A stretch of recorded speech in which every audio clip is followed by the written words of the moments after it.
Saan kayo galing, sir? Pasig pa? What's up, mga sir? Good morning. Kaya sir, ang Pasig. So, pumunta si sir dito para disbrake yung Aerox niya. Pogi-pogi yung Aerox ni Bossing.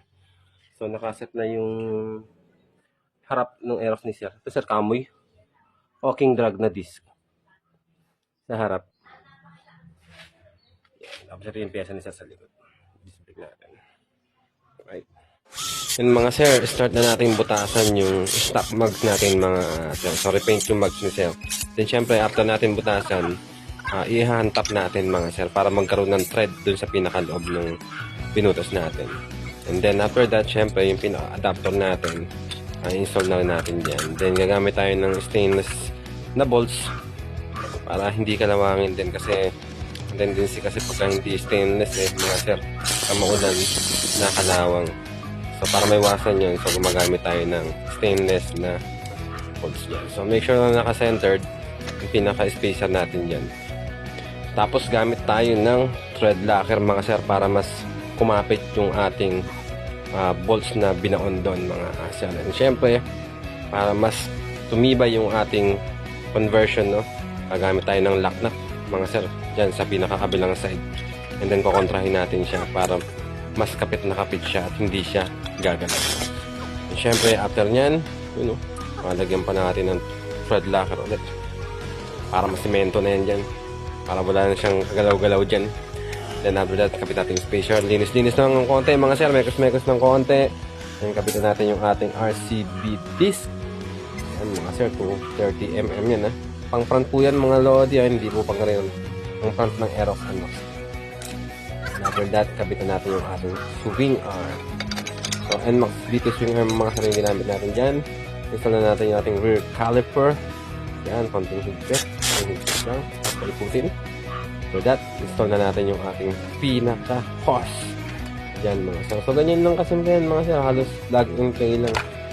So, yung mga nag-order sa atin, ganyan lang ginagawa nila sa probinsya. So, nagagawa naman nila. 29,953. Ah.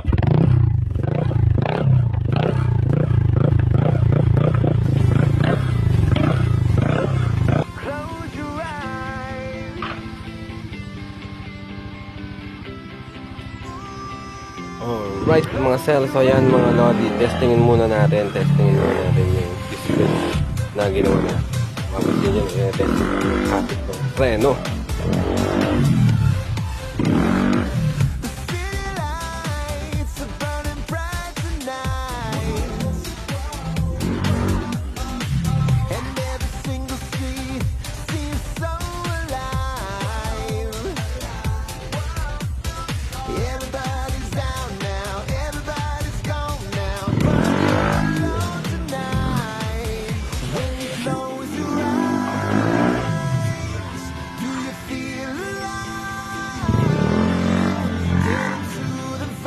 Kailangan ako balik ng gulong.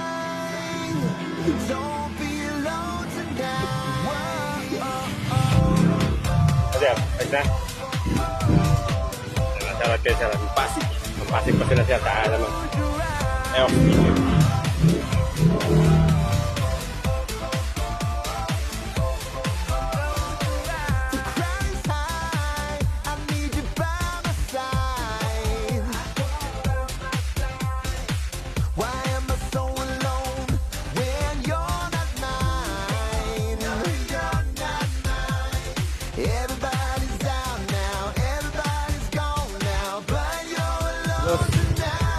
Ingat po, ingat.